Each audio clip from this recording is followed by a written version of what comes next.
to A Dead Man's Books. We're continuing our look at dystopia. Again, this week I've got the wonderful Jason Crockett back on. This week we're going to talk about Fahrenheit 451 by Ray Bradbury. I've never read this book before, and I wanted to give it a go because Jason was reading it with his honors English class at our local high school. And I thought that it would be a good chance for us, because it would be fresh on his mind and fresh on my mind, to give some of our thoughts on the story there. Dystopia for me is one of those genres that when it's done really well, it's very impactful.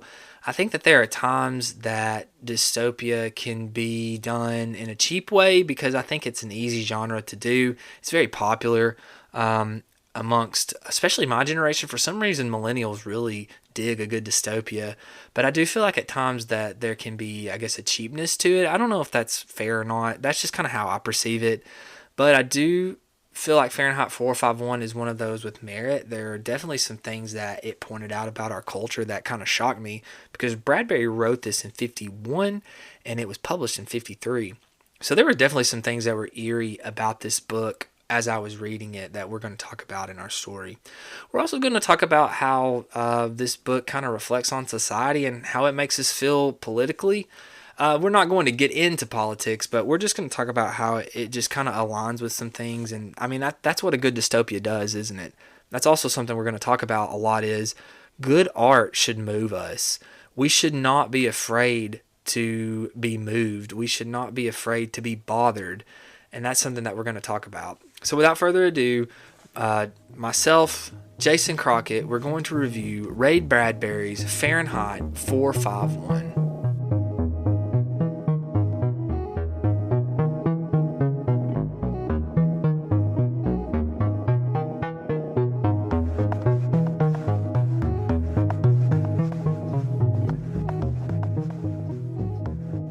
Talk about Fahrenheit 4. Do you say 451 or 451? I usually say Fahrenheit 451 when I'm talking about it in class. How come?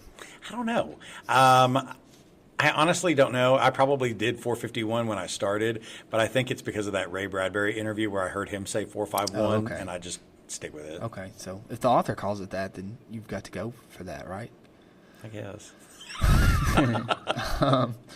Will you give us the synopsis, which is our tradition now? Sure. Fahrenheit 451 is Bradbury's classic sci-fi novel about Guy Montag, a man in a dystopian version of America who is a firefighter, or a fireman.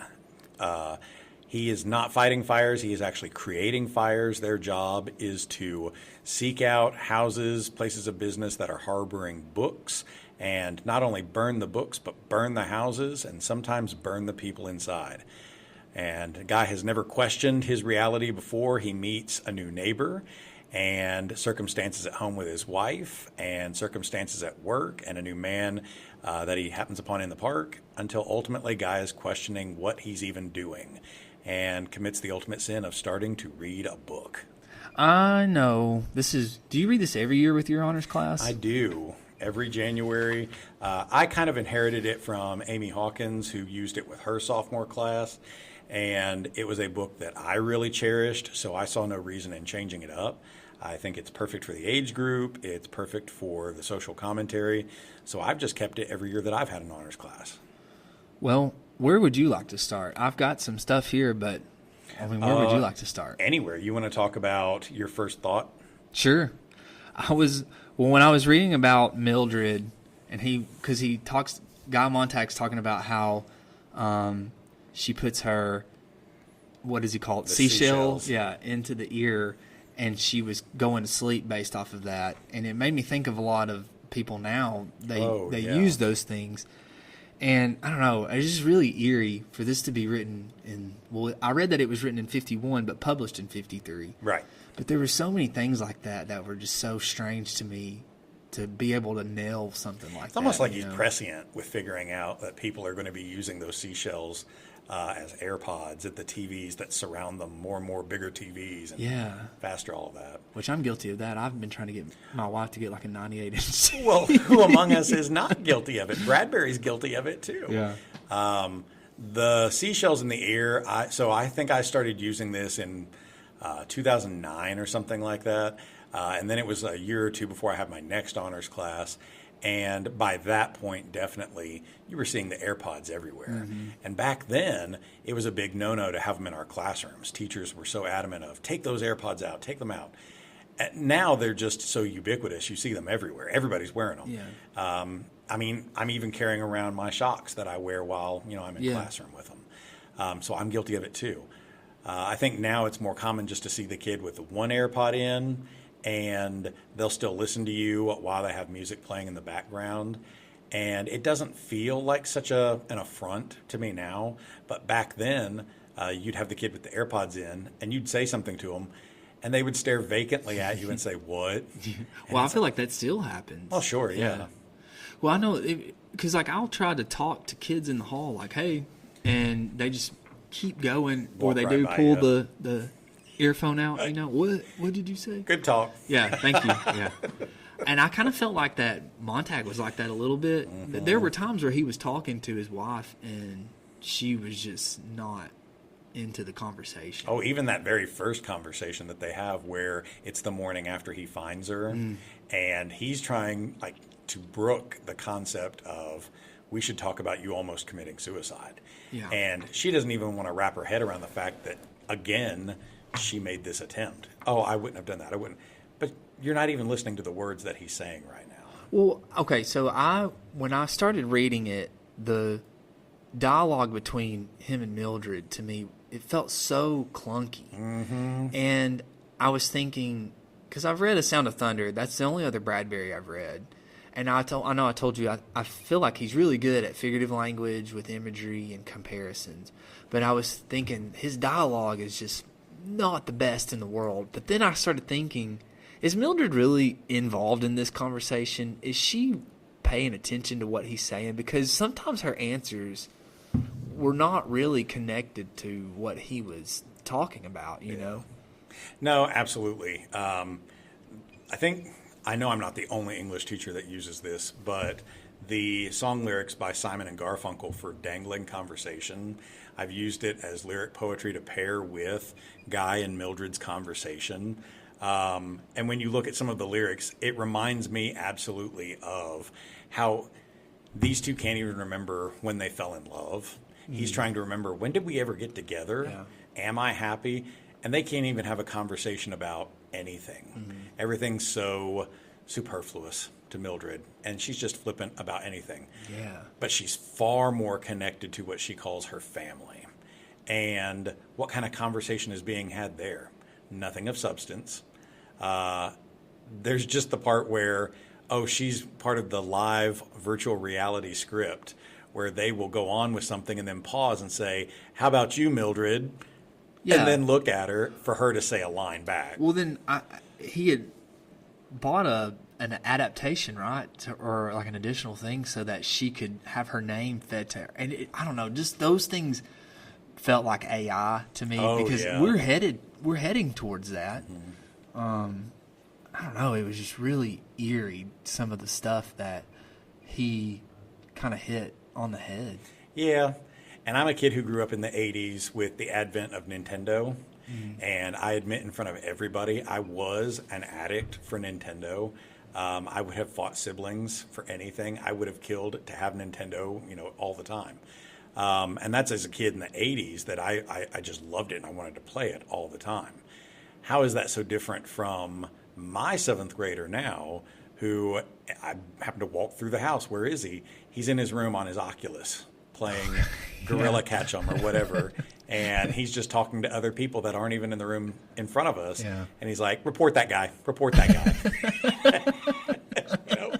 And he's so consumed in, I'll say something like, Virtual Boy.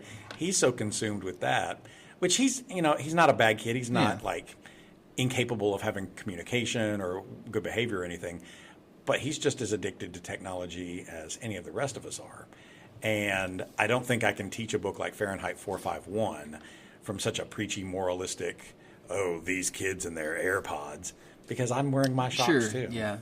I know that that's something I talk to my kids about with phones, I know that I am not as strict on phones as the rest of the school. Hopefully our administration's not listening to this because we're supposed to be on a united front. We keep getting emails. Get him. Remember this for his eval. Yeah. I mean, obviously I don't let them have them in class, but I'm not going to send them to the office as soon as because that's what I tell them. If anything bumps my wrist, I'm checking my watch. I know if I enter in a faculty meeting or somewhere that as an adult, I know I shouldn't have my phone out. What do? I've already got it in my hand. I just place it down on the table. And if something buzzes or whatever, I check it really quick, So I try not to be too hard on them about that because that's their modern life. I guess that's what we're kind of talking about. That's just his life, and part of that we don't understand, So I don't know. Building upon that, in any of those faculty meetings, how many administrators are sitting on their phones when somebody else is talking? And B, I was lucky enough to go to this AI talk last fall at Leslie Town Center, and this guy who had been part of OpenAI and ChatGPT was speaking to us about the rise of AI, where it was going from here. And so he's a tech guru, right? And the first thing he says when he gets on stage is, I'm glad to be here tonight. Can we just do one thing first? Everybody put your phones away. And he says, you're all going to want to take pictures of the slides. I will get you the slide deck. I will stay after. I will talk to anybody who needs to talk. But for the moment, let's all be in the moment. And if you're going to be here, let's be here. And I felt not like he was rude about it. He was absolutely right. But I did also feel chastised about it. Yeah. Because how many of us just want to flip open that phone while listening to everybody? And I'm guilty of it too. And it's good that you bring up, the cell phone, because I feel like any time I sit down, I immediately want to reach for one of the social media apps. I'm so addicted to that too. Yeah. And the first voice I hear in my head is Drew Hastings saying, well, I did delete that. Well, I'm off of that. And it's like, he's right. I need to back away from this too. But it's still hard. I mean, I know that I've deleted a couple social medias, but I told Mary Beth that the other day. I can't get rid of YouTube, and that's hard. It's hard to do. It's just become so ingrained in us. I was such a better reader before I got my iPhone. And I can remember when we first moved into the house where we live, fall of '07, from whenever, we would make weekly trips or so, maybe bi-weekly, to Books A Million. And I was buying a stack of books every week. Just because McKay's was not literally here in town. That's the only reason why I didn't do that. If only. God, if Cookeville McKay's. It's getting big enough, You McKay's. all should do it. McKay's, listen in, tune in to his podcast, settle here. We need one, yeah. So that's our first plug. That's our first advert. If McKay's would sponsor this. Could you imagine? Oh, man. The value. But yeah, I was buying books every week, and I was reading every week. And Facebook, the only thing I look at it for now is the memories. What was I doing 10 years ago? No, you look at Sparta Chit Chat. Oh, I do look at Sparta Tea and Chatter. But also, it reminded me that in January of whenever, I was showing off a picture of the top shelf of my bookcase saying, look at all the things I got for Christmas. Can't wait to start. When was the last time I did that? And now I'm reading a book that Hannah Randolph gave me, and it is a challenge to sit for longer than an hour and read that without feeling the pull of the phone of, I got to look at that, got to look at that, got to look at that. Yeah.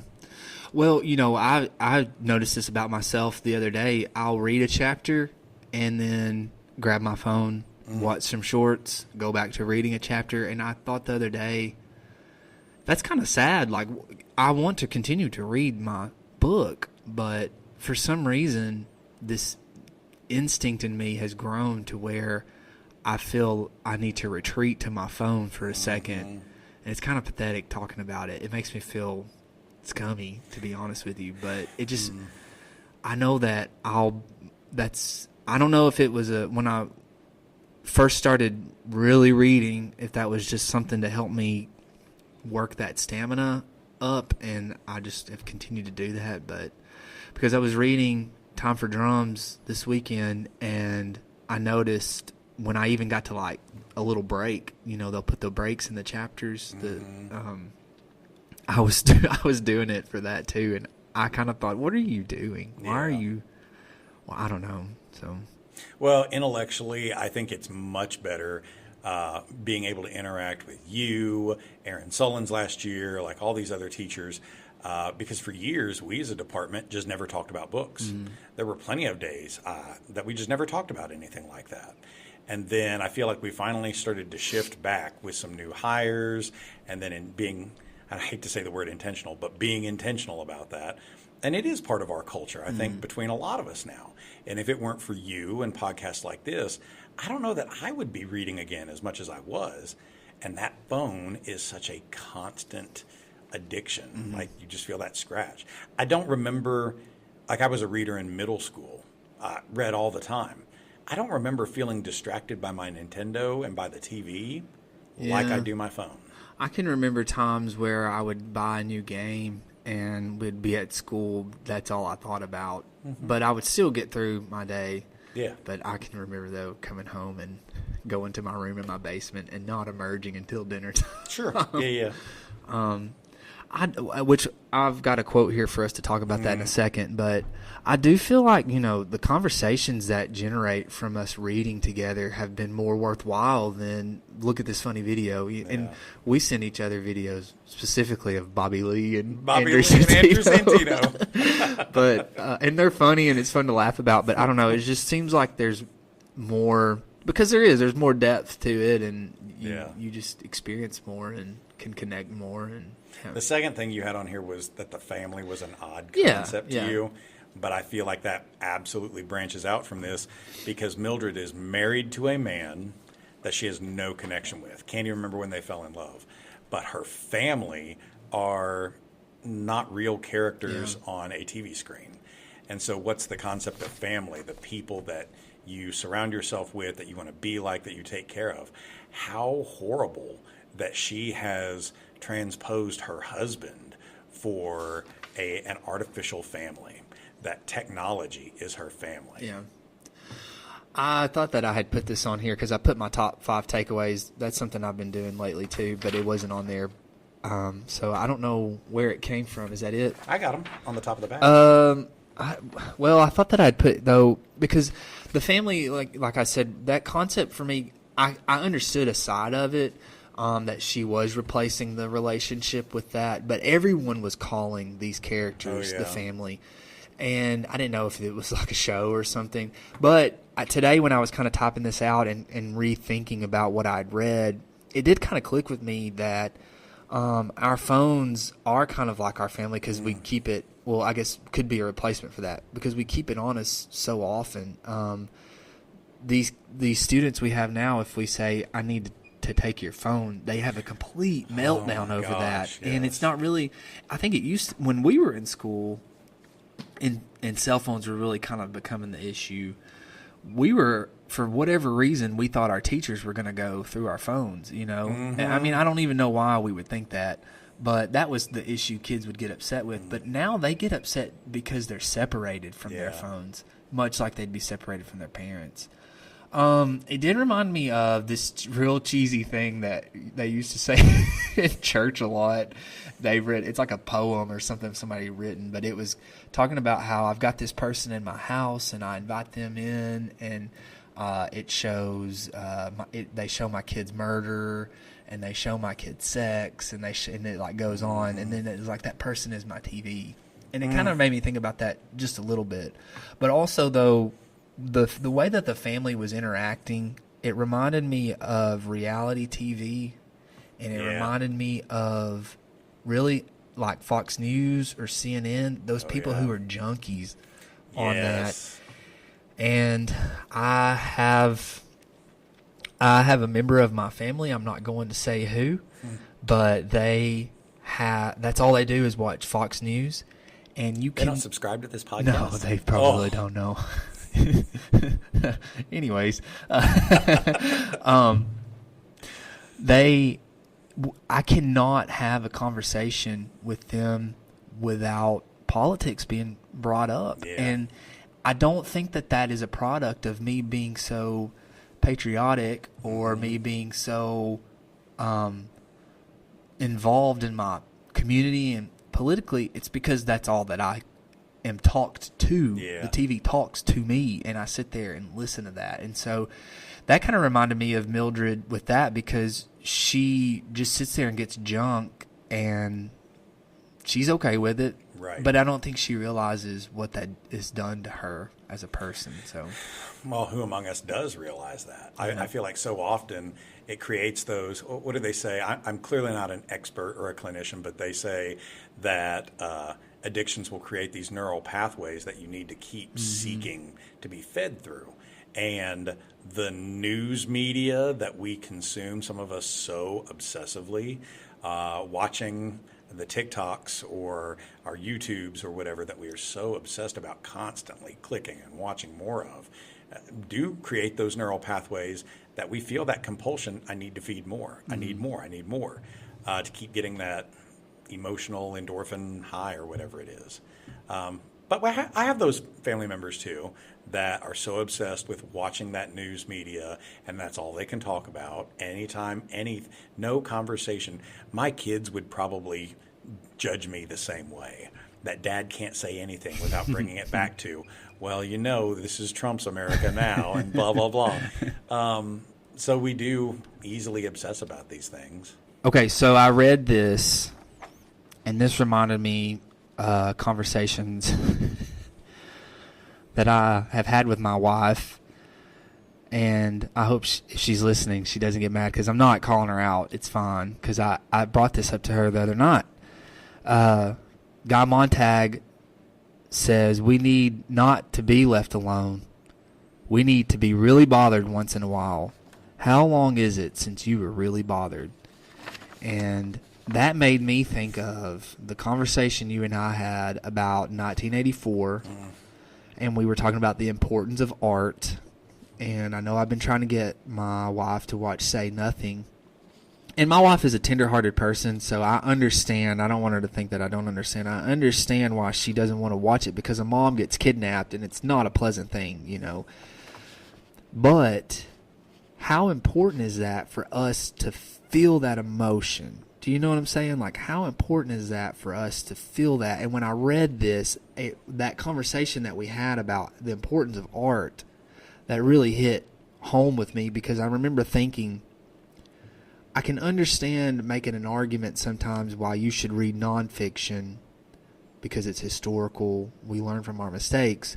But how can I tell someone who doubts reading to buy into reading fiction? Do you know what I'm saying? How can I get them to buy into reading a book like we've read when they're going to just sit there and say, well, it's not real. They're not real people, right? Like we heard. I think that quote, so when I saw it on here, I was really happy because I use that on my pretest for Fahrenheit every year. Mm-hmm. Like I give them a couple of quotes that they got to talk about, and that's absolutely one of them.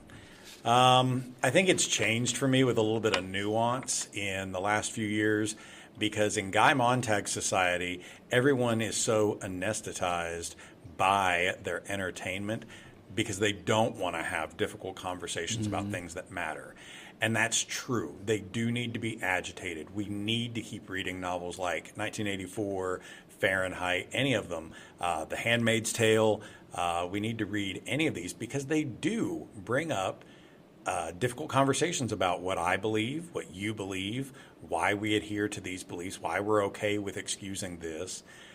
I do think it is important to agitate your audience into elevating the public debate.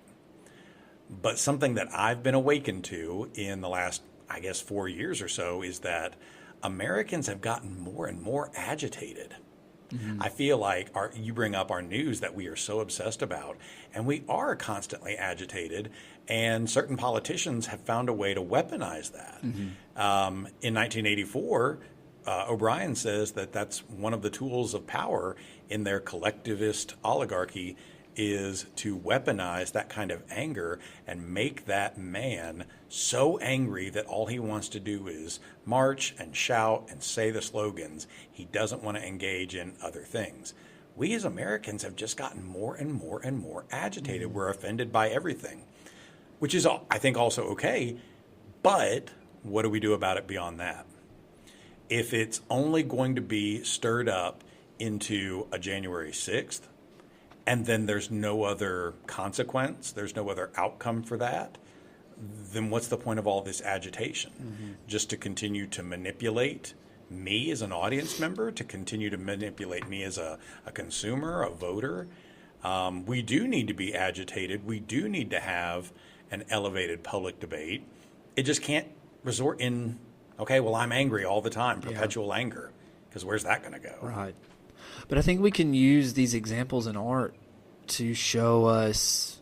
It's kind of like I was saying to you the other day. It's almost like a warning sign. Like, hey, do you remember when Guy Montag did this? Or do you remember when Winston did this? Or Equality 72040. Why can I not remember? Oh, my gosh. From Anthem.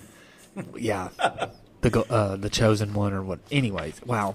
But my problem is that society in recent years has learned to counter that by saying, well, he's indoctrinating kids. Yeah. By having questions about that, by having conversations about right. that. I think that's what I guess what I'm trying to say with it is we should be bothered every now and then to ask those questions. And when we do have those students ask those questions in our class, we are not trying to lead them to where we want to go. We're trying to lead them to where they think they should go. Right. Do you know what I'm saying? Yes. And I don't know.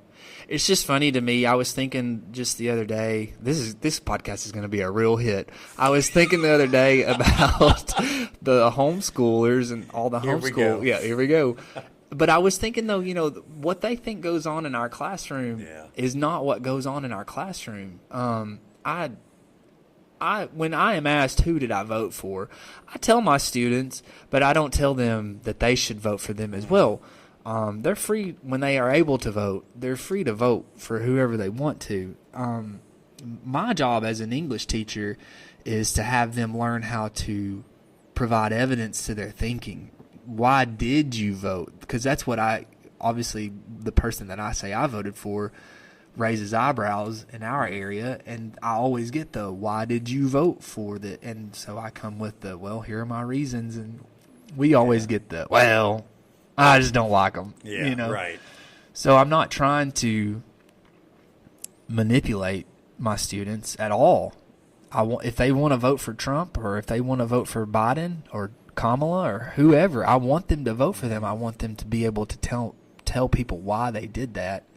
And I think that's why that quote, one reason that quote stood out to me is because when you were bothered, whether that be, I took that as not just agitated, but touched. Do you know what I'm saying? Yeah. Right. When I am touched by something, I want to ask, well, why is this touching me? Or why is this bothering me? Or why is this agitating me? Or why is this moving me? Right? Mm-hmm. Right. Why am I being moved because the mom is being kidnapped? Well, it's because I love my kids. I can't imagine someone taking them from me, you know?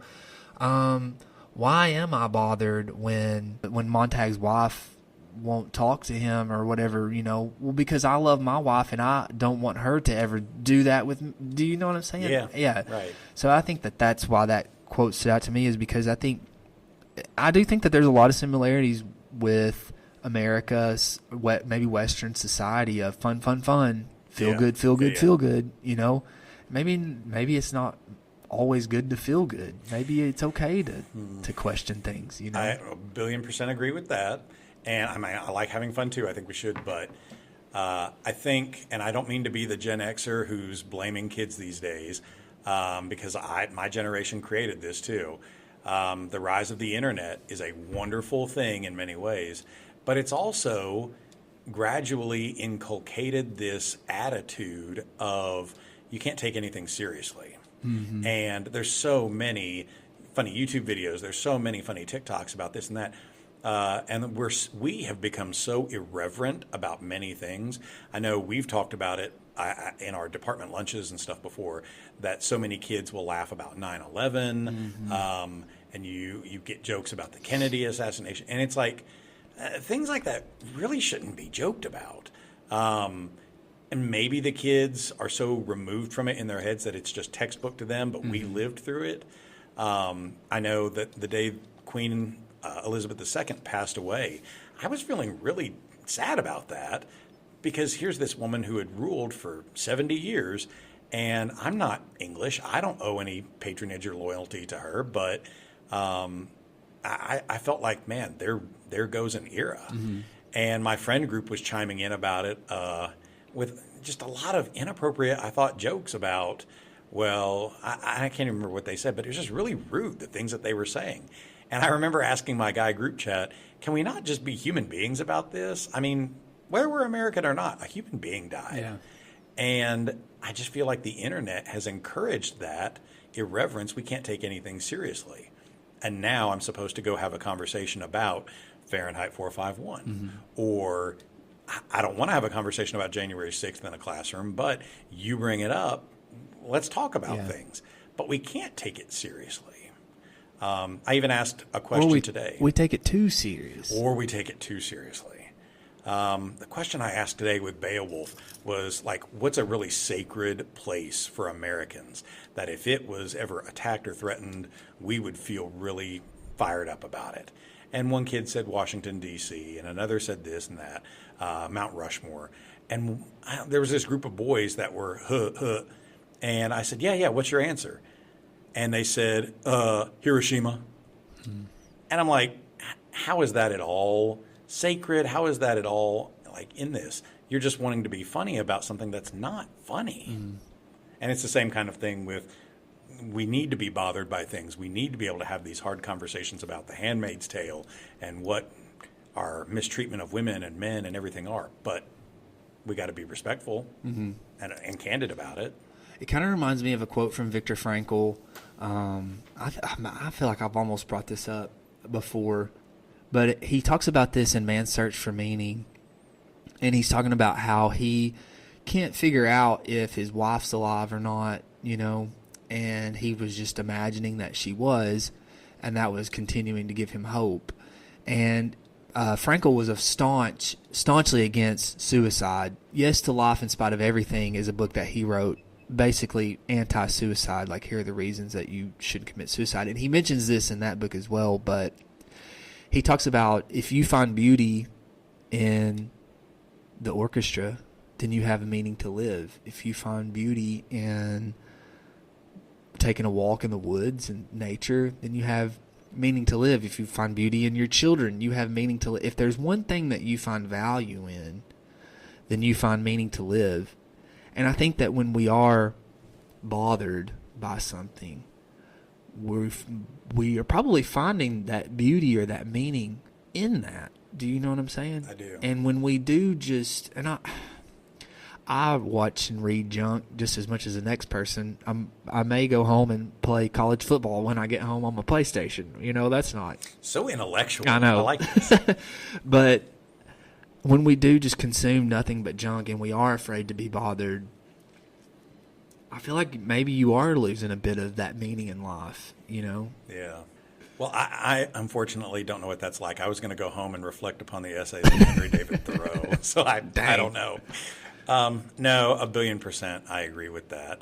And it's like when I say my prayers or when I'm thinking about every day what I'm grateful for, the first things are thank you, God, for these kids and for April and this house and this warm. Like, there are plenty of things to find beauty and gratitude for and things that should be sacred to you.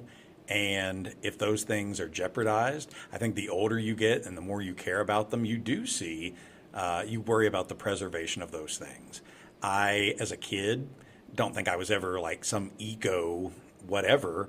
I wasn't that. I did grow up with Captain Planet. Mm-hmm. And I did grow up with Reduce, Reuse, Recycle. And I won a bulletin board contest one time for recycling, which is a whole other thing. But, I mean, I don't think I'm radicalized or anything, but we recycle. Mm-hmm. And my most recent car purchase was much more in favor of, well, what's better mileage per gallon, what's better for this and that. Even though I did want the big gas guzzler. Oh, yeah. Right? But I don't think I'm radicalized or anything. I just feel like I care about being a good steward for this planet that God has given us. Mm-hmm. And I want my kids to inherit cold winters and mild summers.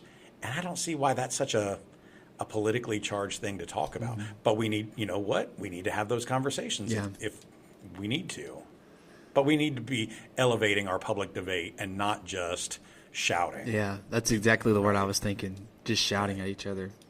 So Beatty comes to the house because Guy's going to call in sick, and he shows up. And at the time, I didn't really think anything of it because I thought he was just being relatable to Montag. But he was an O'Brien, wasn't he? Yes. He was an O'Brien. He was trying to trap him. But I did think, I wrote some things down that he said. I thought his monologue, that's what I called it, or his speech about the history of books and the history of books and film is similar to what's happening with attention spans because of TikTok and YouTube shorts and reels and stuff like that. That goes to that video that I sent you where it was AI generated 1 minute condensed version of Fahrenheit 451. And I thought, this is so funny that whoever created this did not think 1 minute about the irony behind that. And then you had the student who had commented and said, thank you, I had 2 weeks to read this and I didn't want to have to go through that. So it was just really strange to me. And I know I told you I had a conversation just last night with someone who said, I wish that they would condense all books to 5 minutes and then I could really read some books. But you know what it also made me think of too?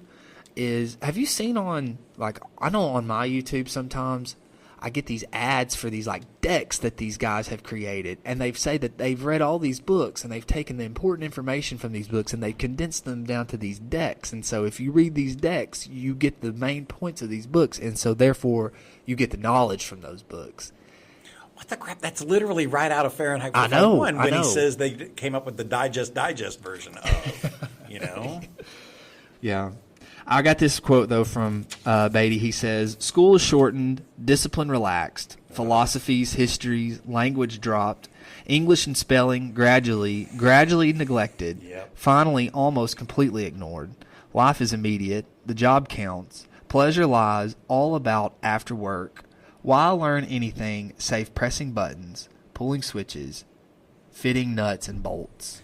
Man, I'm with the boomers on this one. I am with the boomers on this. And if I'm just thinking about my career here at White County and how things have been different since 2007, the things we used to care about and the things we used to make them hold the line on, and do we care about those anymore?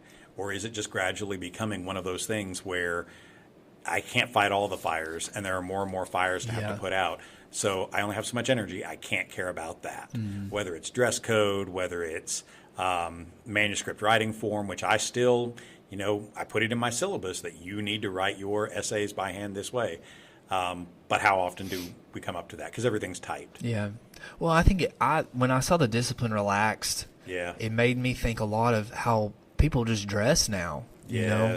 I mean, how often is it for us to go to Walmart and see people in their pajamas? Right. Why are you wearing do you know what I'm saying? Why are you wearing your pajamas? I mean, they've done a good job here at our school of really cracking down on the pajamas, but there was a time where that was extremely common. You would see pajama pants everywhere. And why are you doing that? You know? But if we were to get into a time capsule and go back to 1953, what do the students at White County High School look like compared to 2025? Right, yeah. And that's when Bradbury was, right? Yeah. And that's when Bradbury was writing it, and he was concerned back then. So I don't know what Bradbury would have to say about it now. I don't know. Yeah. I do love, this is my favorite part of the book, when Captain Beatty comes to his house.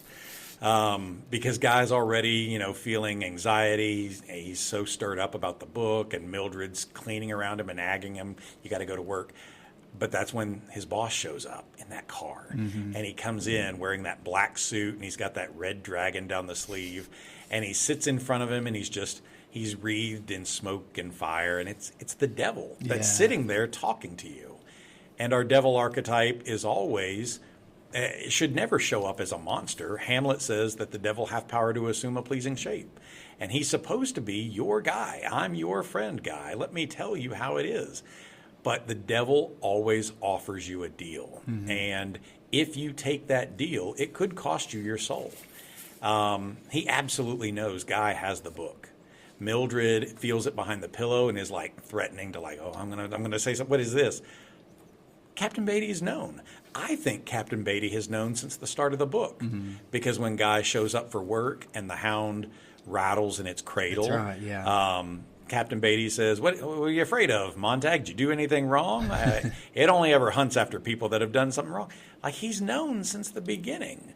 And you know this too. You stay in this job long enough, and you're going to notice changes in your students, and you're going to think, that one's in a new relationship.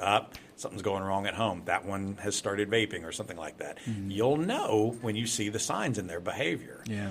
And I just love it that here's this devil, and you have to make a choice of what you're going to do about you. Well, and much like with O'Brien in 1984, I felt guilty to trusting Beatty because I thought he's just trying to relate to him, but he was definitely trying to trick him. Oh, yeah. One thing, too, when he talked about school is shortened, I thought that was kind of eerie because that's been coming up in the news more as a 4-day week for school. But also so many, we hear about this now, so many kids who are turning to, and I'm not picking on homeschool at all, but so many kids who will drop out of public school and take the Penn Foster option, but really don't follow up on Penn Foster. Well, there you're shortening school too. So they can get done quicker. Right. Yeah. And we also feed into that with early graduation. Yeah. And by senior year is not what it used to be. We're worried about how so many kids don't want to be involved in basketball games, homecoming, or any of that. Well, by your senior year, so many seniors aren't even in the building anymore. Yeah. They're in work-based learning, they're in early grad, they're in online personal finance. So we feed into that too. I'll tell you one thing that I feed into, and I am guilty of it. And I tell my students that I'm guilty of it. He says English and spelling gradually neglected. And I tell my students, because I'll be writing on the board, and every now and then they'll be like, that word's not spelled right. And I tell them that I have myself become so reliant on autocorrect that I don't even think to look back on if something's spelled correctly. You know, I don't know. I've seen a lot of essays where it's like, woo. Oh, yes. And I 17 years in this job, I know kids weren't perfect back in 2007. I know that there were plenty of samples of bad writing and typos and whatever. We complained about ALOT and LOL in essays back then. I don't even see LOL in essays now, but I still see plenty of grievous sins. So I'm sure that's probably par for course. It just seems more because I've been in this, for however many years. I'm bad at spelling. I'm exposing myself, but... What's the worst word for you to spell? Oh, man. The word that gets you every time. I can't think off the top of my head of one. I just know that there's just... sometimes I'll be writing stuff on the board and I'll be thinking, and I do like Adam Sandler and squiggle it out. Yeah. I do have a story about persuasive. I was in the 6th grade spelling bee, and that was the word that I couldn't spell. I was practicing at home, and I couldn't spell it. And then they called my name to go first for the spelling bee. So here I come, first person to go, and the word they give me is persuasive. And I can remember looking at my mom, and she just kind of started laughing. And I was like, I tried to spell it the first time. They gave us 2 times. I spelled it wrong both times, and I sat down and was like, well... I'll never do one of these again. Okay, bizarre, because in 1990, when I was in 5th grade, I was in a spelling bee. Oh. And my teacher picked me because she said, oh, you're so good with words. And she practiced with me, and the word I messed up on was raspberry. And I said, R-A-Z-Z-B-E-R-R-Y. And she said, no, that's not right. Take this book, memorize it. And I, of course, didn't study at all. And when the spelling bee came around, I was the first kid up. And the first word I got was raspberry. And I looked at my 5th grade teacher, and she just put her head in her hands. I blanked, and I just said, R-A-Z-Z-B-E-R. But nowadays, the word's separate. I struggle with that word every time. I think the words that I struggle with a lot are the ones where you have the E or the A, and I'm not really sure which if it goes there or not. Yeah, it's embarrassing one day. What about that other quote you've got here? Is it because we are so rich? Oh, is it because we are so rich, the rest of the world poor, that we don't care who they are? Okay, so this reminded me a lot of during COVID when we were generating the vaccine, and I can remember having conversations with people because we were sending the vaccines to these other countries over here on our continent, or our hemisphere, I should say, and the third world countries, and we were sending that to those. And I can remember someone in my family made the comment, I don't know why we're sending the vaccine to these places. They're not paying us for it. And who's paying for those? Who's paying for these? That was the narrative. And it just made me really think about that, because I remember that was the question that I had brought up. Well, if our country has the means and we can help protect these people, why would we not? You know? And I kind of feel like that's become a political philosophy in a sense. It's almost social Darwinism, isn't it? Yeah. We have the means to be strong. Therefore, we are strong. We crush you because we are strong. Who cares if you're poor or not? It's become that mentality. I don't know. It just kind of reminded me of what I feel like has become an evolving political narrative. Well, even recently, there's so many things that we could tackle and try to fix with the country, but the first thing out of the gate is the arrogance of, well, let's rename it the Gulf of America. Right. And Canada should be a 51st state, and Iceland or Greenland, we're going to come after you next. Why are we so concerned with Americanizing that? Mm-hmm. There are plenty of other things to fix. I do know exactly what you mean with the family members and the COVID, and why are we taking care of them? Something I take comfort in, though, is I'm pretty sure if the chips were down and those same family members, their neighbor's house was on fire, they are not just going to sit there and say, well, I ain't doing nothing. Why would I help? They would 100% be the same people that are trying to give the shirt off their back or to get fire hoses or call 911 or hustle to help people out. They would go into a house to rescue people.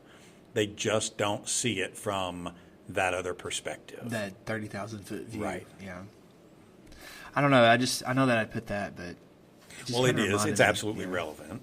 One quote I did really like I put here, we begin by beginning, I guess. I loved that because there's many times that, which I think now, I have big dreams and aspirations for anything that I do, and I know that I've sat a lot and thought, where do I even start? And I love that because he was just like, we just begin by starting. I love that. I thought that was really cool. And when a kid comes to you in class and says, Mr. Haston, I don't know where to start my essay. I could do this and this and this. Yeah, you could. So you just start somewhere. It doesn't matter if you start your essay with the opening sentence or paragraph 1 or whatever. And the same thing if you're writing a short story or a poem or a novel. You don't begin from the very beginning and just work your way through. Pick a place to start and build up from around that. Yeah, you just start somewhere. Yeah. I really like that. I thought that was cool.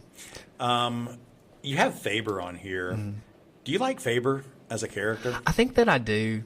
Yeah. I think because when I was envisioning him, I know he said he was a former professor, but I just had that typical professor. He was old, so had the bushy white hair and was probably with a sweater vest at home. Yes. Just had the glasses and probably a little chubby. So I just imagined him as that. I don't know. It just seemed endearing when he popped up in my head.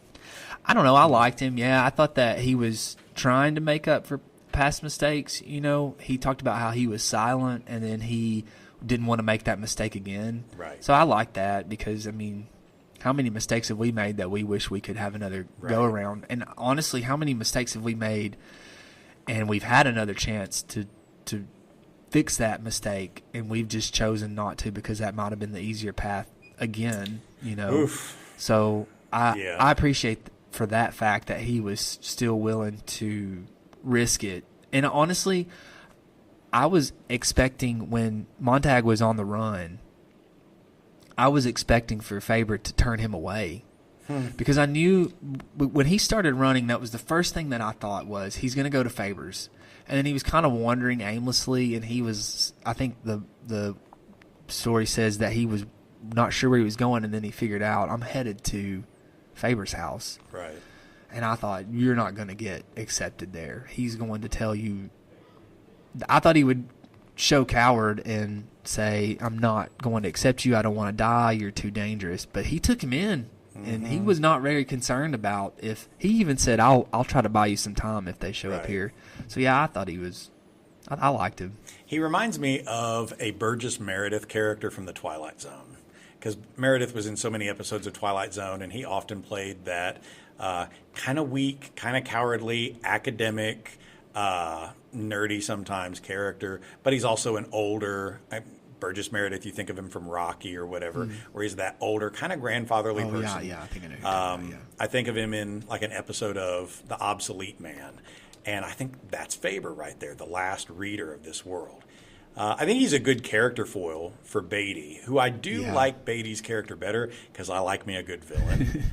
But you had also said earlier today that you said Beatty's a reader. Yeah, he's definitely a reader. Because he just whips out those lines like it's nothing, you know? Always. He is quoting left and right. And he is sharp. How can you quote? How can you counter so well you've read? That's what I was thinking. Why has no one questioned him on how do you know so much about what these books say? So Bradbury says somewhere that he had originally planned for Beatty to bring Guy Montag to his house, and that when he walked in the living room, there was nothing but row and row and row and row of bookshelves, and that they were full everywhere, and that Beatty has all of this. I think there's also the argument to be made that if he is so set on securing this society and burning these books, the best kind of killer of your enemy, the best kind of, way of defeating your enemy is to know your enemy. Yeah. So you got to read those books to know how your enemy thinks and everything. It kind of reminds me of for us who consider ourselves Christians, that's one thing that I've always been told. If you want to be able to counter your faith with a Mormon or with whoever, then you need to be able to know that. So yeah. How can you claim to say, well, I know what the Bible says, unless you actually have read the Bible? Yeah. And how many of them do or don't? Right. Yeah. The quote at the very bottom of your list here. Why'd you pick that quote? If you hide your ignorance, no one will hit you, and you'll never learn. Okay, because how often are we afraid to put ourselves out there because we're going to get rejected? You know what I'm saying? I thought it kind of reminded me when I was typing this back out for you. I was telling you about how I noticed where these people were from that had been listening to this, and I felt exposed. And I guess that's what it made me think about, something that I could relate to, because I think for me, I'm afraid to just really maybe go after something or a big dream or try a new challenge because I am afraid of the criticism that I would receive, or what does he say? That I will be hit, or I will receive those barbs or made fun of or whatever, whether I know it or not. And so it made me think that that's a good way to look at that, is if I don't view it this way, and if I'm not willing to show, I guess, my ignorance, how can I ever learn something? Right. It was used in an episode of The West Wing as well, when the president as a kid is arguing with his dad about censorship and standing up for smaller voices. And the dad is a headmaster of a boys' school, and he's taking his son to task. How dare you publish any kind of opinion like this in the school newspaper, even if it's anonymously? How dare you? And he's like, well, this professor wants to ban Fahrenheit 451. He wants to ban a book about banning books. And the line gets thrown out there, too. Yeah, I 100% agree with that, whether you're starting a new endeavor. And I think it is awesome that, you're opening up a podcast like this. Probably there's going to be internet comments at some point, right? If you get enough listeners, if you get any listeners, there's going to be somebody somewhere. Well, don't read the comments. Right, That's entirely fine, too. You don't have to do that. It just reminds me of stuff that I tell my students, because especially with bell work and stuff, we're learning new skills or practicing or refining, and they sometimes you'll have those few students, even over bell work, they get so torn up because I didn't get this right or I was confused on this, and we go over it and we learn. And I tell them, it's kind of like when I was playing baseball, if I wanted to learn a new skill in baseball, I would practice it at practice. And the expectation I mean, the expectation for me as a teenager was I've got to perfect this right off the bat. But when I was in college and practicing, that mindset of this is not going to be perfect, you need to work on this a couple days and then start to see if there's mastery in that. Yeah. It kind of reminded me of that because I guess maybe towards our kids. I mean, I know that I'm guilty of that too, but especially in the world that we're navigating through right now, how many of our kids are afraid to do that because they're afraid they're going to get made fun of or they're going to mess up, So. I know when, we were thinking about where's Jane going to go to high school, I was really excited that she wanted to pick White County, that it was going to be a good reset and just a new experience. Making a leap like that, your freshman year of high school, to go somewhere completely different, brand new friends, all of that, she never wanted to be a cheerleader before, and now you want to try out to be a cheerleader. That's a huge leap, and that's really awesome that you're brave enough to put yourself out there. There's no way Jason Crockett would have wanted to do that as a kid. I was way more comfortable with just going with the flow, staying with what's comfortable. Yeah. One of your journalism kids was talking to me last semester about, well, I'm not sure if I should do this or if I should change. And the comment that I came up with is, I know that you feel like this is right for you now, but think of the person who didn't choose this and how much happier she is. Mm-hmm. And you are denying yourself that happiness if you don't make this choice. I think that quote goes hand in hand with we begin by beginning, because how many times are we afraid to take that first step because we are afraid our ignorance will show. If you start anything from anything, or from nothing, I should say, you're going to be ignorant at the beginning, But I think that's how we are learners. And especially, it makes me think of those people who have said, the people who say you should go into every situation, I guess, ignorant, so that you will learn from it. A few years ago, I was at my heaviest. It was the pandemic year because we did nothing for 4 months but sit around, right? Yeah. And I was at my absolute heaviest, and I hated it. And you know what? Thank God for TikTok, because I did see some weightlifting and some fitness trends on there, and I was like, I want to try this. Kettlebells, I've known about them before, but I want to try it now. And following these guys and thinking, okay, well, I'm going to get some kettlebells and try it. I felt like the stupidest ox in my garage, and it's like, okay, what if I lose my grip on it? What if it goes flying across the garage? What if my kids see me out here and they're like, look at Dad, and he's swinging that. Well, what if any of that happens? And if honestly people are going to be like that, what do you care what they think, right? And of course, my family was the most supportive people ever. And, you make mistakes and you learn from those mistakes. The same way is true with any of these kids who want to be writers, or any of these kids who want to get better at any of the things it is that they do, the athletes, the musicians. What do you care whether people are going to be making fun of you? Or did you really care so much about their opinion to begin with? Yeah. Who cares what they think? Right. That kid's a troll. Yeah. We don't care. What are they going to be like in 30 years anyway, Mildred? So you definitely have to put yourself out there. Yeah. Well, you said something. How can we get better at something if we're not willing to do that? Mm-hmm. I think that was maybe one of the more mature things. This is sad because I'm in my mid-30s. But when I started running again this past summer, it would have been, which I think a lot of people do, it would have been really easy to have said, well, I want to run a 5K, so I'm going to run 3 miles today. But that's not how you start with anything. And you have to be willing to say, I ran to the end of my driveway, and that was good. Yeah. I ran a mile today, and that was good. Because you have to be willing to let that ignorance show. Of course, if I compared myself to other runners and marathon runners, of course I'm going to look less than. But they had to start somewhere as well, Right. And typically the people who realize that, who know, like, I started here and came from nothing, they're the people who are the ones who encourage. Do you know what I mean? Absolutely. Yeah. Also, I think you're overestimating most people. I do not think most people would be like, well, I need to do a 5K. Let's go run 3 miles. I think most people would gasp at the idea of, I got to run 3 miles? No, I think that's also common for us to do, is assume everybody's better than we are at it, and that they're all going to be able to do something better than I can. And that's the fraud that you're thinking of, right? Yeah. But that's not the case at all. I think that's remarkable that you've gotten back into that. Is this going to become a fitness podcast? Maybe.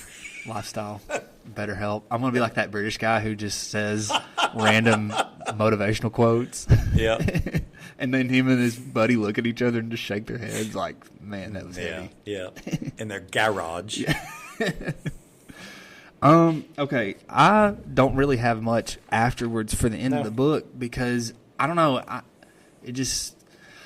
okay. I thought that Bradbury, I've talked to you about this. I think that the way that he describes what's happening, like the imagery, and I think that his comparisons are really good. I think that he's a master at that. But I don't know. I felt like towards the end of the book, especially when he gets out to the camp, there were times where I was kind of like, can we just end this? Yes. Can we just I do feel like there was a little bit of loop to the conversation. And there were some times in the middle of the story where I was thinking the same thing. I was wanting to move on from this point. Or we've not talked about Clarice McClellan at all, but there were times where when he was talking to her that I kind of thought, what are we doing here? Why can't we move on from this? So the end of the story, I don't know. It just wasn't really anything special to me. Do you know what I'm saying? I don't know how you feel about that. It wasn't really like anything that stood out to me. I don't disagree. Or anything like that. I think the most frightening part for the end for me was where the planes are coming, the planes that have been ever present since the beginning, that they're just this rushing over the house. Which reminded me of Leave the World Behind. I thought the same exact thing, right? But by the end, war is imminent and the city gets nuked. And that's a frightening thought for a kid who grew up on the tail end of the Cold War and the Soviet Union and watching Terminator 2, and there's the nuclear scene going off. I like that Guy Montag goes into the river and comes out on the other side, and there's a scene of apocalypse. Because in that way, Guy Montag has been baptized, and the old Guy Montag, as far as society is concerned, is dead. We saw him die on TV. He can't be alive. So whatever this person who came out of the river is can't be Guy Montag. So that's a good way for him to be the book of Ecclesiastes, that you've adopted this new thing. You're baptized into this new life. But the city is a death trip, and they suffer apocalypse. And it almost feels biblical at that point. I don't know how much biblical thinking was going on in Bradbury's writing ever. I don't know what that was like for him. But it just feels like a very judgment kind of scene, that's where this death trip has gone, and you've been rescued by these angels. Faber's kind of like the angel's voice in your ear, always comforting you. You will get through this. But Granger, I could take him or leave him. The other survivors, I could take them or leave them. It was, Bradbury said that his original plan was you would get to the camp and find Clarice McClellan waiting for you. Okay, so that I was she kind wasn't of hoping really that dead. that would happen. But he didn't do that. Because he talked about how he was looking at the tracks and he thought that Clarice at one time had traveled on these. And I thought that would be cool. My fan theory is, though... I think she's alive. Oh. That's my fan theory, sorry. I think Mildred killed her. Oh, really? Because she's all the time talking about how kids drive so fast, and we've seen where, people are trying to run Guy Montag down, and Mildred is the one who tells Guy, oh, that girl is dead, that kid next door. And it's like at a point where she's irritable at Guy, and it's almost like she's telling him this to hurt him.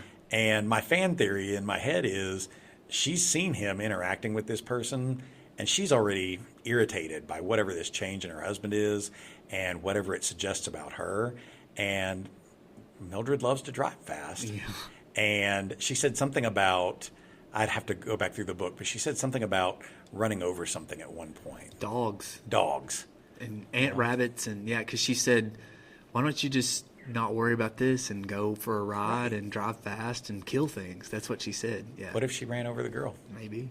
Who cares? Well, he talked about, though, whenever the teenagers almost ran him over in their car or their Beetle, he mentioned that he felt like Clarice went, because he said this is how she died. That's right. That's what he said. And I maybe overlooked it, but I don't remember them saying that she was killed that way. And he had mentioned that. Didn't Mildred say that she had gotten run over, though? Maybe something like that, And also, how does Mildred know this? Yeah. Like, how do you know it so well? Because the family didn't tell her. That's right. Mildred did it. Dang. It could also be because I'm such a Gatsby teacher and you're thinking of that accident too. I don't know. Yeah, I didn't necessarily love the ending of it. Kids in class are always saying, I wish I knew more. I wanted to know more of how. Did we really need more? I don't think so. Nah, he's rebaptized. He's a new person. This is how the world's going to save itself. There's a sci-fi book called Canticle for Leibowitz. That's the name of it. And it's this sci-fi in the future when the world has destroyed itself with nuclear fire, how has society come back and tried to preserve itself? And it reminds me of that too. I mean, we're always thinking about, I'm always thinking about, is America always going to be around? Sure. And what happens after our decline? Yeah. And 100 years from that, 200 years from that, are we still preserving American way of life? Yeah. What does that even look like? So how do we change as society goes on? And that kind of thing bothers me to think about. The end for me, I think would have been good if it was like is it the Will Smith movie, is it I Am Legend? Oh, with yeah. the zombies, right? Right. And he sends the person to the survivor camp. Yeah. And that's just kind of how it ends. They reach the camp. Right. Or Bird Box is sort of like that, to a Right. sense, Yeah. where she gets them to where they were going. They were at like an elementary school or something Yep. like that, right? A school for the blind. Yeah, something like that. And they just kind of ended it Mm-hmm. right there. Because sometimes it's better to let the reader make the assumption as to how this wound up, Yeah. as opposed to, I mean, I don't know, almost like Indian Killer to an extent. Because we've been left to our own assumption of who the killer was, to an extent. We'll have to save that for Yeah, the no, we Indian need Killer to. episode someday. I guess it's Bradbury not giving you a positive end, but it's also not a negative end either. I almost think he wanted us to know that this city was destroyed. Oh, yeah. Was it? Do you know what city? Is it Chicago? Or that's I don't kind of what remember I it think. ever saying for sure. I feel like it's Chicago because he talks about New York and he talks about another city getting destroyed, and then Faber said that he was going to escape to St. Louis, which that would be Oh, yeah. a very feasible trip for That makes someone to sense. make to St. Louis. So it's not Nashville?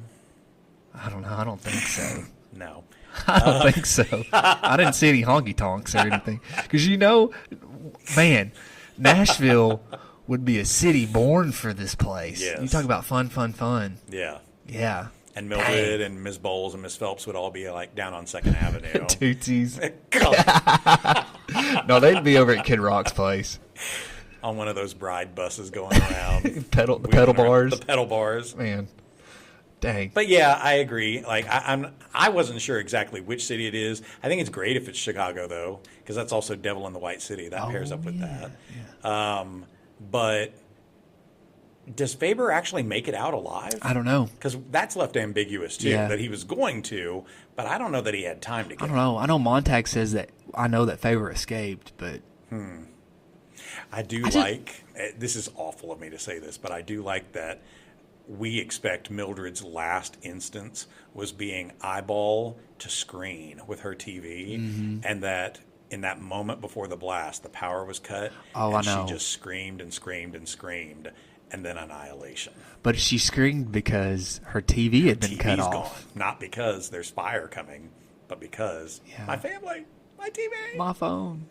and what a Judas to sell everything out yeah. for that TV. Yeah. But she was afraid that he would get caught because it would destroy the 3 walls. Yeah. But then she turned him in anyways. I didn't Right. really understand that. Yeah. But I like the part where she and her friends are over and Guy comes out and the whole he's been reading comes up and he reads Matthew Arnold's Dover Beach, and after the reading of it, nobody can talk. And they're so bothered by it. One of them's even crying about it. And they're like, look how you've ruined everything. But something about them, like whether they can articulate it or not, they know that they were moved by that. Right. And there's either shame or guilt or something that they can't quite tether themselves to that they're bothered by with that. We should be bothered by I thought that was a good part of the book, too. It was just interesting because The one that cried is the one who left and said, "I'm not ever coming back here Right. again." Yeah. And they were so callous about the raising of their own kids, too. Yeah. Well, one didn't have kids, Right. and one did. And man, he really let her know about that too, which I kind of love that. He really let her know about. But how many of us raise our kids? And you see them at the restaurants, and they've got their kids with the iPads out. And, I mean, you're not interacting Yeah. with your kid. They're just always on their device. Yeah. You know? Also, too, the character in there, she talked about how she just had C-sections because it was easier, you know, which I have known women to say that. I'm just going to go in really? and ask for this. Yeah. I can't imagine that's easy. I feel like that still would be painful, right? I don't know. I Thank God clearly know we nothing have about not it. had to go through that. What a terrifying thought. Yeah. That's kind of sad to think about, though, if society did ever get to that. Because, like, watching my wife give birth was the most amazing thing ever, you know. And that moment of that work, the payoff was there. I don't know. I can remember when Annie was born and she came out, and I was just kind of like, Yeah. okay, I don't know if I should put this on the podcast, but my dad was like, I told him, I said, I don't think I can watch. And he kept saying, no, you're going to want to watch. And it was just like, you couldn't help it. It was that instinct, you know? And I remember we were laying in postpartum, and I was just like, wow. I said, women can do anything after watching that. So I can't imagine a woman just opting out for, and unless there was like medical reasons. So Yeah. I don't want to insult anyone, but And I clearly don't know anything about the process Right, myself. yeah. I just can't imagine being sawed in half is like, oh, it's nothing. You know, Yeah. it's such an easier procedure. But what do I know? I'm sure that was put in there as an extreme shock factor type right. thing. Yeah. Yeah. I did want to read this really quick before we kind of wrapped up. Something from Faber, because you and I talk about a lot about what is real literature, right? And Faber read this or said this to Montag, and I thought that this kind of nailed it. He's given us 3 reasons or 3 things that are missing. Yeah. Number 1, he says, do you know why books such as this are so important? Because they have quality. And what does the word quality mean? To me, it means texture. This book has pores. It has features. This book can go under the microscope. You'd find life under the glass, streaming past in infinite profusion. The more pores, the more truthfully recorded details of life per square inch you can get on a sheet of paper, the more literary you are. That's my definition anyway. Telling detail, fresh detail. The good writers touch life often. The mediocre ones run a quick hand over her. And the bad ones rape her and leave her for the flies. And I thought, that's it. We talk about that so often, but there it is. That is it right there. Does it have depth? Does it have texture? Does it move me? Yeah, that's it. One of my favorite lessons to do with AP kids I stole from an AP teacher elsewhere, where you try to get kids to talk about voice and style and what he says texture. And so many kids, you're like, okay, well, what's your favorite book to talk about? And a lot of kids are like Harry Potter or The Fourth Wing or whatever, 50 Shades of Grey it used to be. Yeah. Okay, great. But I don't know that I would write about that on the AP exam. Why? Well, it's not literature. Well, where do you draw the line between what's literary and what's not? And the lesson is, okay, well, here's sample 1. Let's compare a passage from Hemingway with a passage from William Faulkner. And what do you notice about the way he characterizes Miss Emily's house? What do you notice about the way he characterizes this guy and his front porch and their writing style? Great. We have big conversations about it. The next day, you're comparing one of those guys against Fitzgerald. And another day, you're comparing one of those against Zadie Smith or something like that. My last day is where it's like, okay, let's compare this sample, any of them, against J.K. Rowling writing Harry Potter. And the kids get so offended because they're like, oh, she's not even saying anything. And, I mean, the woman made billions off her books. I mean, it obviously hit a readership. But at the same time, is Harry Potter literary or does it just glaze the surface of meaning? Yeah. Aren't there more meaningful things to read out there? Well, I know I talk about my James Bond books. That's my guilty pleasure.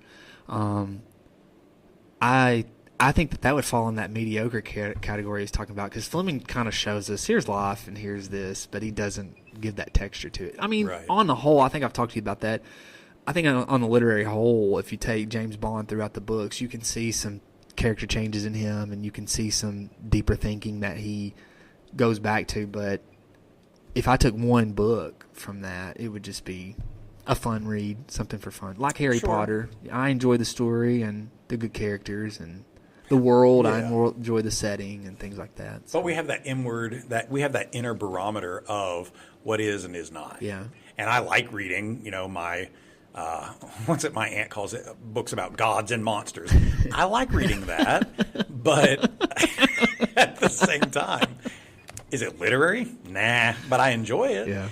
And what was the book? Oh, Sword of Shannara. I read it when I was in 7th grade. I thought you were going to say Lord of the Rings. Lord of the Rings, man, that's different, right? But Sword of Shannara is like a ripoff of Lord of the Rings. Yeah. It wants to be, but it's not. And I remember reading that the summer after 7th grade, and I loved it. I spent all summer with that book. And I dug it out of a bookshelf last summer, and I thought, man, it's been all these years. Let's reread it. And it was a struggle to get through that book because it was just cheap. What about Heir to the Empire? Ooh, but I know, right? But it's the same way. I like that. The one I was reading the other, Shadows of the Empire. God, that was so bad to have to read it. And it's not that you're like, oh, I'm too sophisticated to read any of these, but you do develop a taste. Yeah. You do develop a sophisticated taste for what's good and what's not. And what's the different? What's literary and what's not? You just know it when you see it. Yeah. You know the texture when you see it. Yeah. I thought that paragraph, too, was a perfect example of that writing that I love from Bradbury, where he was talking about, like, you can put this under a microscope and there. Do you know what I'm saying? Yes. I don't know. It was just, when he would rattle off stuff like that, it's so good. In The Sound of Thunder, he has just a couple paragraphs, and you're like, this is really good. But then sometimes there are those paragraphs where you're kind of like, I don't like this. This is kind of falling flat for me a little. Do you know what I'm saying? So Bradbury always feels like 1950s Twilight Zone to me. It just reminds me so much of that. And I don't know if it's because Bradbury also, got his start writing different. I don't know. But I do know that Fahrenheit, as wonderful a book as it is not my favorite thing to read from Bradbury. Yeah. He has a book of short stories called The Illustrated Man. Bradbury always told these crazy stories about his childhood and what got him started. Have you ever heard any of these? No. Okay, kids, you should go to YouTube and listen to this It still interview. exists. If it still exists. Go to YouTube and find this interview with Ray Bradbury and the Big Read. He talks about how books have the dust of time. He talks about all these crazy influences as a kid. And he would always reference them in the front of his books. And one of them was how he went to a circus as a kid. And he calls it the freak show. I think that's a bit pejorative to say. We shouldn't call people freaks. But that there was a man with this iron bar that was attached to an electrical cord. And so it was zap, zap, zap, zap, zap. And he called it a flaming sword. And that this Mr. Electrico would sit on an electric chair with sparks going off around him. And that Bradbury's this kid just standing there, bug-eyed in front of the stage. And Mr. Electrico pointed this rod to his face, and it zapped him on the nose. And Electrico said, "Live forever." And Bradbury as a kid is like, how do I do that? And that he went back the next day, and Electrico took him behind the scenes of the freak show and showed him all these people that are back there. He met the bearded lady. He met the illustrated man, who's like a man covered in tattoos, which nowadays is not so very common, right? Yeah. But back then, that's the freak, right? And he wrote this book of short stories called The Illustrated Man, and it's a frame tale about a guy who happens upon a man sitting by the side of the road covered in tattoos. And the tattoos move. And each one is a short story in this collection. And the very last tattoo you see tells you how you're going to die. Perfect. Right? But I feel like those short stories just absolutely ensorcelled me to read them. They're shorter, so you don't get mired down in some of the loopy conversations in here. And short stories just by nature have to pack a punch, you know. I much prefer to read that one. I'll have to get that. I'll have to try that one out. All right, what would you rate this? Or what have you rated this? I feel like it's a mortal sin if I don't rate it a 4 or higher, you know. Yeah. As an English teacher, as somebody who has to battle censorship and naivete and ignorance, I don't think it's my favorite thing to read, though. I'm going to settle at a hard 4, but I kind of want to go 4.5. Oh, wow. I just because I feel guilty if I don't, Really? right? Because it is such an important centerpiece to our culture. Okay. Because I gave it a 3. Okay, that's Yeah. fair. Yeah. But the quality of the writing is not anything that really sells me. Like, I Yeah. know you bring up his figurative language. It doesn't really win me that way, like other writing has. Yeah. I think for me, there were parts that I really enjoyed about it. We've talked about that. But like I said, there were parts where I thought that I just kind of was ready to get over, you know? I didn't really understand the purpose behind some of it. I don't know. I was trying to rate it. This was definitely one of those where I was thankful for the scale that I had created, my psycho scale. But because I thought this is probably like a 13 or a 14. So it'd be like a high 3, you know? Okay. Because I do think it's an important book. And I do think it's real literature. And I do think that it's worth reading. But there were just parts of me that, I don't know. Well, see, now I feel bad because my psycho score is like 14 or 15. And in my head, I was like, man, that's a 4. What would that be? But is that a 4? Okay, let's see. 1 to 4 would be 1 star. 5 to 9 would be... Carry the 2. Yeah. Divide by 3. So, yeah, it'd be a 3 because it would be 10 to 14. Ew. It'd be 3 star. Okay. Maybe my psycho score is way more honest. Wait. But like 14 to 15 is I don't know. I'm about gonna have to go back and where my reevaluate gut tells this, me man. that Fahrenheit is. Yeah. Even though I feel like it's on par with 1984 as far as socially, culturally important, relevant. You want to put it up in a museum of here's what American culture should be about. I agree with that. I think that it is important. I don't think it is as good as 1984. I don't think it is near as good as 1984. That's fair. I think that it does have some things that jar your attention, you know. Yeah. And we talked about those. There are things that are popping up in our society where we think, ooh, you know, this is eerie. I don't know. There was just parts of it that I just didn't like. Yeah, I guess. that's fair. Yeah. Parts of the writing of it. And I said that about the dialogue between like him and Mildred and him and Clarice. But there were other times where I didn't think the dialogue was that great either. Yeah. It just seemed really clunky, you know. Yeah. Especially the last time you and I talked, we talked about the land breakers and how Eerily kind of slides into that, you know. That's like that exercise where you compared this to Eerly's writing. Yeah. And then which one do you want to use on the AP exam? Yeah. I want to use Eerly's Yeah, writing. I think so. Yeah. When I'm reading an Eerily book right now, so I've never seen so much dialogue from him. And there was like a conversation between the colonel and a general, and it was about 5 pages long of just a conversation, and I was not bored. It was just like, man, this is really good, you know. Yeah. And so I think there's just times where, for me, Bradbury's dialogue, even in A Sound of Thunder, there are things that they say, and I'm kind of like, ooh, I don't know that I would have written it this way. How freaking arrogant of me to say that.